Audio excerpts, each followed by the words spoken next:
last episode of 2020, we would be remiss to not end it with none other than the most hype game of the year, which we talked about last week. We're continuing our conversation this week, Cyberpunk 2077.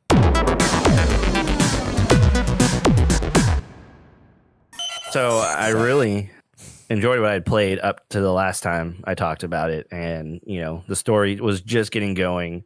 No spoilers this cast. We'll get into all the spoilers later. You know, the story's still good. Like, it's still going. But it got to the point where, well, I guess early on, it kind of allows you to do a bunch of side quests if you want to and start earning street cred. So you can actually purchase certain things that you can only purchase with street cred.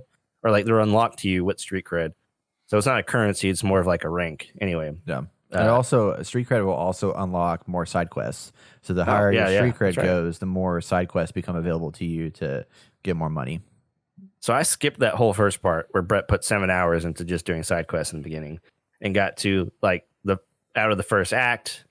And at certain point, it finally opens up to like doing more side quests again. And it's less like story focused. Well, there comes a point where your car's like, you don't have your car anymore. And I'm just like, fuck. So it's like, hey, go over and get a new car or get a new vehicle. I forgot. So I was like, okay, I'm going to head this way, but do some quests on the way.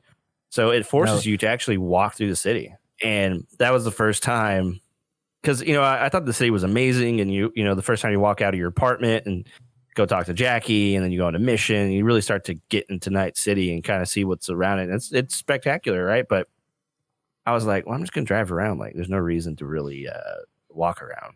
I mean, there is, like, if you need to get somewhere that's really close by, right? I mean, missions are on the street or in the back alley. But walking around that first time and trying to get to the location to go talk to Jackie's mom, I was, like, getting lost in the city. I was blown away. Yeah, because I know in the consoles, like, you don't have a lot of the crowds that you would in the PC version. And with our graphics turned down, I was afraid that the crowds wouldn't be as big, but they're decently sized. Yeah, for what it is. And walking around, looking at everybody, yeah, there's like doubles of people, but still, everyone looks very unique. You know, you have all the electronic mods on people in different locations and different synthetic limbs or whatever. And they're dressed weird, and some are like more sexualized than other men and women. And I was like, dude, I could walk around for hours. Like, there's so much stuff. Like, even in the freaking back alleys, I'm like, all the attention to detail portrayed in every aspect wherever you go is freaking mind-blowing. Well, and so many like interiors too. Like there's that one part that's like the red light district or whatever that I've spent a lot of time in just doing my quests being over there. But like there's like little interiors you can walk into that have people sitting in them and doing things. Like there's a pachinko machine area you can walk into that's got people sitting there playing games, and then like all the different bars you can walk into. But then you go like up in the north side, and you can just tell like a huge difference. There's like nobody out there. It's just like basically industrial emptiness. But then there's a lot of like, I was driving down to do a quest up in the north side area and drove by like 5 people that were having a shootout on the road. Yeah, that happens a lot. Do I want to stop and help them, or do I want to just keep on going? So I decided to just keep on going. But then the like car blew up as I was driving by, and like they were having like a big intense shootout. Yeah, and that was really really neat. But there was one part where I was driving my car and I came across a bridge that kind of opened up and showed me more of the skyline and just like the depth of detail in the world. And I was like, damn, like this really is like very, and just the fact that, you know, like there's a building in the distance that you can get to, and probably there's not just that building, but there's like multiple tiers to that area that exists that adds different layers to everything. And then even below ground, there's a lot of stuff that's below ground that you just don't even think about. Like random buildings I go into that have like 4, like one of the main missions had like 4 stories to the building that's underneath the ground. That was very like, you know, in depth. And it's probably a building you can get into when you're not doing a main mission, and loot and, you know, find new materials and stuff like that. So, I mean, this has to be the biggest game ever created. You know, I'm sure their maps are bigger or whatever, but the attention to detail that they put in all these areas. Because like with Assassin's Creed, you make a city and then you go in. I'm sure there's like a terrain editor that's easy to create a bunch of terrain everywhere. And then, you want to have a little set piece here and there, and you go in and spend a little more detail on that, right? It's easy. Going in there and just driving around Night City, and look at all the nooks and crannies and different like outcrops and stuff from the building and lights. And, there's this one mission where you talk to one of these Japanese guys. I won't go into any spoilers there, but it's one of the main quests. And you just walk up, like he wants to meet you on this courseway that it's like a little market with food and stuff. And you go up there and man, it is like a real market. Mm-hmm. Like you could buy stuff, but it's mostly for food. But like the way I had to get up there, like I had to go to a certain way and then go up some stairs. And obviously along the way, like there's vendors on the streets leading up to it. There's people walking around. You go up there and it's like literally people. There's cops. And I'm just like, dude, this is freaking unreal. Like never seen this in a video game. Aspects of it for sure. But to this detail and attention, like you look anywhere, you're going to see something new every time outside of people walking around because they're all the same basically. Well, I'm still impressed with you because like I'm right now I'm just at 12 hours invested in the game. Yeah. And I'm not super far in the story, I don't think, but I've played a lot of pieces. Like I've played a bunch of like little like gigs. I've done some gig jobs. I've done some the side quests. I've done obviously the main quest and things like that. But there was one main quest I was doing where it was in this place where, not trying to spoil anything, but there was a place you go to where it's kind of like a whorehouse, I guess, but it's people that like live your fantasy. You probably played this mission, where like you live out your fantasy. It's a brain dance thing. Well, this wasn't the brain dance one. This was a real one where like you basically like that's you right. jack in, and then there's like they gather information about you, and they give you like suggested people that you match with. That's right. And then they find your deepest, darkest fantasies. And then so when I first entered, like I basically my objective was to go talk to this person at a booth. And so instead of going to the booth, I was like, I'm going to explore this area a little bit. So I started going around the corner and found this like dude that was arguing with another dude who was trying to get up to the VIP section. And I was like, well, this guy's not paying attention to me. Like I didn't have a little like warning reticle. So I was like, I'm just going to walk up to VIP section and see what happens. So I start walking up there and the dude's like, whoa, get out of here. You're not allowed up there. And he starts like shooting at me. I was like, oh fuck, he's shooting at me. So then I ran around and like started like, just shooting at all the guys. And I was like, well, I want to see if I can just like run into where the girl is and start talking to her and it'll just like stop all the things and just like go into a cutscene.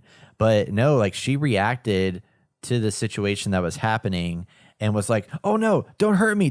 You're not allowed in here. Get out of here. You're not supposed to be here. And I started talking to her and then she gives me the details where all the people are that I need to talk to within like 3 dialogue lines. And then I ran back out and started shooting people. And I was like, well, I don't want to end it that way. I want to see if there was more to it. So I quit and loaded the checkpoint again and went back into that room. And there was a whole longer dialogue chain of things that happen to get the same information. So basically, if you went in there guns a-blazing versus not, you ended up with the same output. But there was a whole sequence that I would have missed had I stuck and, focused in on doing that one part of it. I thought that was really cool that they had... It wasn't just like, oh, you alerted people and you restart. You could still have stuck with that path that you made, scaring her. She gives you the information real quickly, but instead there was like a whole moment that you had to kind of go through that was like building up story and like you kind of letting go of your inner demons or whatever. Yeah.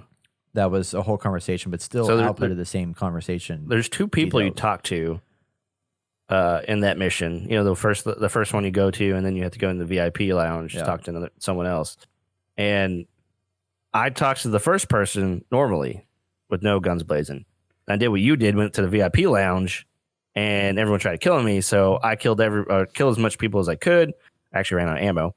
And I went and, I talked to the other person who was in the VIP lounge, and they were like, oh, don't kill me. Okay, here's all the information. I was like, interesting. There is no, you never fail a mission. Right. And I love that because I was like, oh shit, like I've alerted these guards. I failed this mission, didn't I? Like, and no, it keeps going. I'm like, well, how do I actually win this? Like, I don't understand now. This isn't like this isn't a traditional game. Yeah. But I guess in like even in Grand Theft Auto, if you fucked up so bad, like they'd be like mission failed, start over or whatever. Yeah, there are moments where they would just like fail you and you'd be done. But in this one, like you commit to the choices you make. And there's been moments where I've made bad choices that I didn't think would kind of lead down that path. And I was like, well, crap, that sucks. Right. Right. Like there's one where I don't even remember it, so I can't even spoil anything. There's something was happening, and I made a choice, and I didn't mean to make that choice, and it came out with an outcome which I didn't want. But I mean, you can go back and restart if you want to, but I just live with that choice I made, and I was like, shit, okay, well this is it, But it's like you don't fail anything, so I thought that was cool. Yeah. No, there's definitely I like now that I've started to unlock more stuff. I've started to hone in on my upgrades a little bit more, where I'm focusing on body. Like I was trying to do stealth and stuff like that, but I don't really like the stealth in this game. I feel like either that or I just haven't quite figured out how to do it. But like stealthing and then using the cyber hacking to like hack into things to like get around. I feel like as much as I try to do it that way, I can't ever sneak up on somebody, and then I end up alerting too many people and they just start shooting at me. So I started just like putting all my money into, or putting all my points into like body, and then cool, because cool, even though it's like focus on stealth, I like investing in that because it gives me better dialogue choices for conversation situations. And I've also been investing into the tech upgrade for door hacking and stuff like that to get into doors that I normally wouldn't be able to get into. Nice. But then, my strength's so high, I just bust doors open now. Because it gives you that strength check, and I'm just like, oh, I have enough. Because in one of the story missions, you're supposed to talk to one of those, what is it, cyber docs? Oh yeah, the Ripper doc. I know what you're talking about. We had to like either wait in line or like bust down the door. She was like, one chick was like, can you go talk to that person, see if we can cut in line? I was like, no, we're in. Yeah. I am very, very much looking forward to just seeing my character fill out. Like I kind of wish I had played it where I just focus on like two things very closely, like as far as upgrades and perks and stuff. Yeah. But I do kind of like having all these different upgrades. Like I'm really not focusing on the bottom left one, but other ones I have been investing a lot of money into that. And I'm just kind of like with I don't know. I'm just really excited to see where my character lands later on. Because like when I first started playing, I hated melee combat, and then now that I've gone further and have been able to upgrade my reflexes more, like I think melee combat, like there's moments where it's just awesome. Like where I've upgraded my stamina and I've upgraded my melee. So like there's rooms where I'll run into a warehouse and I just got this really badass katana that I got off of somebody at some like mission I did, and I'll run in there and just go up there and slice and dice everybody and just like sprint around from person to person, just like chop them up and kill them as opposed to gunfighting. And like it's almost way more effective because when you're up close to them, like they're not able to hit you as easily with their gun. And I mean, I've completed whole side quests with just my katana. Well, the one that was with the woman, the booth where you had to go talk to the lady in the booth and go to the VIP room. I did that mostly katana throughout the whole thing. Yeah. And it was cool. That's interesting. So back on like the world, which I did forget to talk about this one point. When you go to the black people who speak French, which I forgot their gang name is you go to that area. Yeah, Voodoo Boys. Yeah, thank you. And like you're going, like you finally meet your contact, and you're going to like their main building where their office is, and he's like talking to you about the area and stuff. And it was about midday or something. Well, over on the left, like when we were walking to this building on the streets, you can see like farther into the distance, like other buildings, like a bigger, like almost like business, but it's all broken up and stuff. Like it's almost like a forgotten part of the city. And there's like a police helicopter with a machine gun just blowing into this building. Now, I assume there's a gang there or something's going on. Obviously, might be scripted to begin with, but at the same time, I was like, there's like some major shit going on over there. And I'm just walking and chatting with this dude and going about my life. Like, I feel like that is the epitome of Night City. Like, shit is happening, but it's just like whatever, right? Yeah. And I was like, this is just such a cool moment. I wasn't recording and I was really like upset I didn't have it on capture it, but still, like, dude, it's stuff like that I see, and I'm like, yes, this game is freaking phenomenal. So now that I've like gotten to the point where, I mean, I've entered Act 2 and I've met Johnny Silverhand. He's he's not what I thought he was going to be as far as his involvement in here, but he's in it a lot more than I anticipated and in different ways than I anticipated. Yeah. And I think I like it. Like it's interesting. Like he'll just show up at random moments. Like even on site, like I was doing this random. Have you done those cyber psycho missions where like you have to like go? Yeah, there's like I think they're gigs or something of that nature, but they're called cyber psychos, and they're people that have been heavily modded that have some kind of like fucked up. They've like overly modded themselves, and I've done 3 of them so far, and it's basically kind of like a mini boss battle. No, they're called cyber psychos. Like it's literally like part of the quest name. And one of the ones that I did was I walk into this back alley in the north side, and there was reports of like, you know, the dudes that have the red shit all over their face. They're like, whatever they're called. Yeah, they're cyborgs. Yeah, well, that's not who this was, but this was like that's the people that were here, but they were all dead. And I walk in there, and it's like there's this like seance space where it's like they painted shit on the ground, and there's like candles around in a circle. In the middle was a freezer. Creepy. And I go up to the freezer, and there's like a dead body inside the freezer with their like guts and shit hanging out of it. And I'm like, what the heck is going on? And Johnny Silverhand is like, shows up out of nowhere. It's like, this shit doesn't look good. Like, I don't think I would walk in here. I think you're kind of fucking stupid if you walk in here. It's basically what he told me. And I proceeded to walk in there anyway. Oh, yeah, for sure. You have to investigate and stuff like that. And you see like these like, you know, those guys that just have their shit pulled out of their heads and brains. Eventually I find out there was a woman here who was like overly modded herself and became like some psycho crazy person and just shows up out of nowhere and appears and starts like she's a katana, like a melee fighter, and starts like zipping around all over the place to try and attack me. I died like 5 times trying to kill her. It was hard. And eventually killed her and I got points back, but it was something that I was doing for not the police officer, but one of the fixers, I think, in town that told me like, hey, there's reports of some bad shit going on over here. Go check it out. And it was a cyber psycho. But there's apparently, I think, like 10 or 15 of them around the city. Oh, that's interesting. I had no idea that was a thing. Yeah. Maybe I haven't found that yet. I don't know. Yeah. It's pretty cool, though. Check it out. Check it out. Interesting. Yeah. It's dark. It's creepy. Like, I was freaking out. I was like, oh, gosh, this is not good. There's a lot of random moments with Johnny Silverhand. Like, on the street, I saw this guitar guy playing guitar. So, with the interest of time, I won't go super into it. But he was, like, talking about him playing because Johnny Silverhand was a musician. Right. And I was just like, dude, like, this is just some random moment with Johnny Silverhand that didn't have to be here, and it's here. And I'm like, this is freaking phenomenal. But you're here for it. Like, yeah, I know. Yeah. It's like I just happened to stumble across it.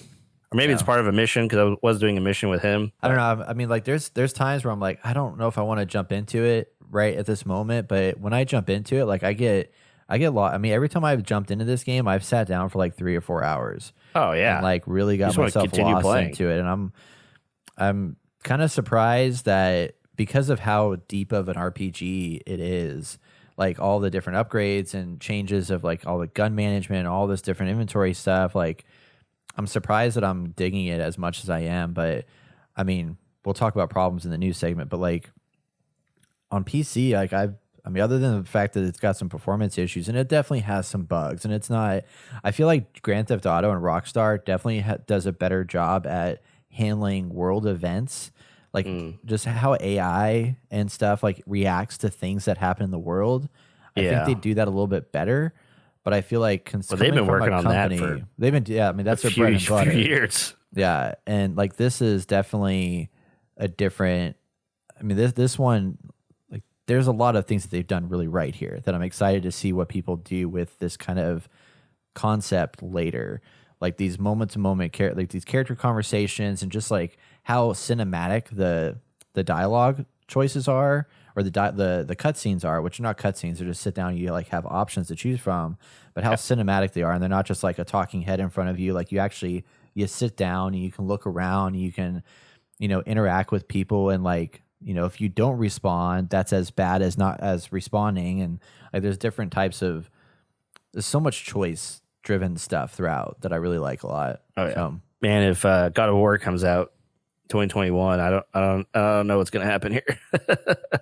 Yeah, for game of the year, because this one is definitely up there right now, and I haven't even finished it, and I'm having a blast with it. So, well, and the thing too, it's like that's gonna hopefully get fixed and get better, and like, oh yeah, for sure. Like a lot of people are like, you know, this is not like the game where it is now is not always I mean, especially on console, it's not the game you want to be playing. But next year, I mean, once they fix some of this stuff, like it's only gonna get better. I feel like. Oh yeah, no doubt at all.